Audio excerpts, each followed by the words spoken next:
out on Capitol Hill, proving there's nothing that he's more passionate about than providing cover for a billionaire pedophile. This is just another day. There is a lot of emotional instability going on in our country right now, and people everywhere are looking for any type of consistency. So thank God Trump officials are being consistent in covering for their boss when it comes to his involvement with Jeffrey Epstein. Did you ever tell Donald Trump his name is in the files? I have never spoken to President Trump about the Epstein files. Did you ever tell the Attorney General that Donald Trump's name is in the Epstein files? The Attorney General and I have had numerous discussions about the entirety of the Epstein files and the reviews conducted by our team. Did you tell the Attorney General that Donald Trump's name is in the Epstein files? And we have released where President Trump's name is in the Attorney General's It's a simple question. Did you tell the Attorney General that the President's name is in the Epstein files? Wow, I haven't seen someone play dumb like that since every time I've seen Eric speak. He's playing, right? I mean, no one can be that dumb, right? You know, it's very easy to get lost in the politics part of this. The idea that one member of an administration getting dragged up to Capitol Hill to get grilled by members of the opposing party is nothing new. It's like learning RFK went swimming in a different body of toxic water. Not too surprising anymore. We've seen congressmen grandstand, we've seen administration officials stonewall, but what is new is the topic at hand, which is how involved was the sitting president of the United States with a billionaire's sex trafficking ring? And when you look at it through that lens, it makes Kash Patel's response all the more damning, especially since, according to him, he is in direct control of Epstein's black book. Who has Jeffrey Epstein's Black Book? black book? FBI. But who? That is, I mean, there's... Oh, that's under direct control of the director of the FBI. Well, whenever Kash finds that guy, he's going to be in some deep shit. Now, thanks to the statements from Trump's own attorney general, as well as a fun post from the king of ketamine, we know that Trump's name is in the Epstein files. But how many times? Well, that's a mystery. You said you don't know the number of times Trump's name appears in the files, so it could at least be 1,000 times. Is that right? The number is a total misleading factor. It sounds like if you don't know the number, it could at least be 1,000 times. It's not. It's not. Is it at least 500 times? No. Is it at least 100 times? No. Then what's the number? I don't know the number, but it's not that. Do you think it might be your job to know the number? My job is to provide for the safety and security of this country. Oof, you've heard the saying, methinks you doth protest too much. I hate to say it, but when it comes to lying to Congress, Kash has a bit of a Patel. You're welcome.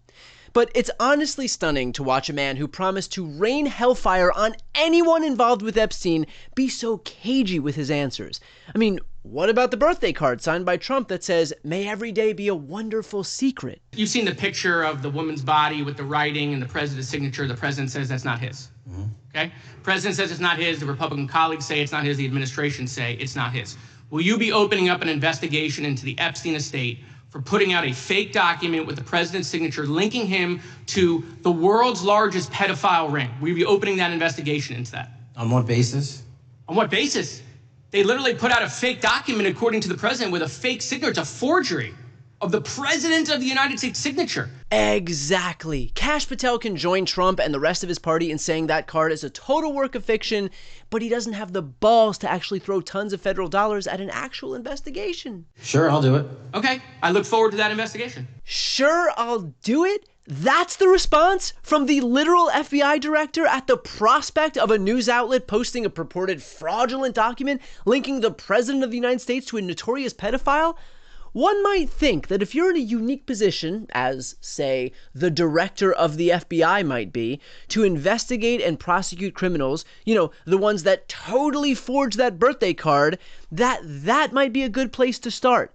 But of course, that would require Kash Patel believing his own bullshit, and lo, he does not believe his own bullshit, which is why it hits him like a ton of bricks that the natural next step of this story about a forgery is that it's his job to then investigate that lie.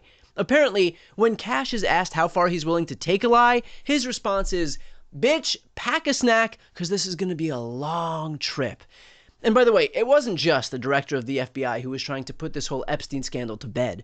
Republicans in Congress sure as hell did their part too. And I move that the committee subpoena U.S. Treasury Secretary Bessent to produce or otherwise make available to the committee all suspicious activity reports in the possession of the Treasury Department, identifying the roughly $1.5 billion, $1.5 billion in suspicious transactions related to the sex trafficking crimes of Epstein, Maxwell, and their co-conspirators. And as we know, Mr. Patel said that the Treasury might have that information. On the table. That is one of the most boring sound bites about one of the most insane things I have ever seen. If you're asleep right now, I get it, but you're going to want to wake up for this. Here, I'll help. And if you were trying to fall asleep, my apologies. Anyway, what you just watched was Republicans in Congress, the supposed party of transparency, blocking an effort by Congresswoman Mary Gay Scanlon to subpoena Scott Bessent and 4 banks that reportedly flagged $1.5 billion in suspicious financial transactions linked to Jeffrey Epstein's sex trafficking. In fact, JP Morgan Chase CEO Jamie Dimon said his bank would comply with any subpoena to hand over Epstein-related records, to which Republicans apparently said, no need. They didn't debate it or request any adjustments to the request. They just shot the whole let's follow the money thing down without a reason, which means you could hand congressional Republicans a phone with a Venmo account that lists everyone Epstein was ever involved with, and they just take that phone and toss it in the Potomac. Why isn't Patel, as head of the FBI, being more transparent and releasing every piece of information at his fingertips, like the witness interviews? Why aren't you releasing those with the redacted names of the victims? We are releasing as much as legally allowed. And I want to understand what the court order prevents you from releasing witness statements that the FBI took. You should know that as a real prosecutor, when the court hand downs a protective order and a motion to seal, the material is sealed unless that judge waives it. Whoa, that's not the calm demeanor that we're used to from an accomplished children's book author. Look, if I can offer up a little pep talk to the director of the FBI here for a moment, Cash. The idea that there are somehow insurmountable hurdles and roadblocks preventing you from getting to the bottom of who was involved in Jeffrey Epstein's sex trafficking ring, that doesn't sound like a member of the Trump administration to me. The words, we can't, and it's not legal, are not phrases in this administration's lexicon. Frankly, neither is, we made a mistake, or I think that's too much gold. But you can do this, Cash. Your boss has shown the American people that when the going gets tough, well, you don't even acknowledge that the going has gotten tough. You just claim, we have the hottest country anywhere in the world. Cash, this whole idea of adhering to political norms, following the rules, or even obeying the laws is not what you guys are about. When the laws say you can't deploy troops to American cities, you guys respond with, oh yeah, watch us. When the 14th Amendment states that all persons born or naturalized in the United States and subject to the jurisdiction thereof are citizens of the United States and the state wherein they reside, you guys said, that's what erasers are for. We have to end it. We're the only country that has it. Through an executive action. You know, we're the only country that has it. Do you know, if somebody sets a foot, just a foot, 1 foot, you don't need to, on our land, congratulations, you are now a citizen of the United States of America. Yes, we're going to end that because it's ridiculous. And when the Constitution prohibits the president from receiving plain-sized gifts from foreign entities, you guys said you would think long and hard about that while Trump shovels down another Big Mac at 30,000 feet. Cash, look in the mirror. You're better than this. I mean, you're not, but at least your excuses should be. We can't release the files because a judge told us we couldn't? Come on, man.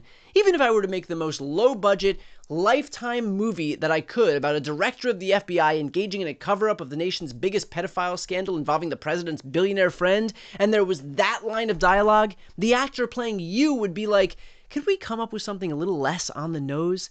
For years, Kash Patel profited off the idea that if he were ever in charge, he would uncover the truth about the Epstein files, and he would be the guy to name names and hold anyone involved accountable. So the only response we want from him when we ask, can you just do the thing you promised everyone for years that you would do, is, sure, I'll do it. Okay. But I won't hold my breath. Before you go, if you enjoyed this content and you want to see more and support independent media, please subscribe to this channel. The subscribe button will be right here on the screen. But second, the reality is that we are now in a political environment where this administration can lean on any of the social media platforms to suppress certain voices if they don't like critical coverage. That means my longevity here is in the hands of a few tech billionaires who are already making it clear that they are willing to cater to this administration. To that end, Signing up for my newsletter is a way for me to reach you directly if that ever becomes necessary. I'll put the link right here on the screen as well, so please sign up. It's free, but there's also an option to do a paid subscription if you'd like to support me and my team. I really appreciate it. Thanks so much for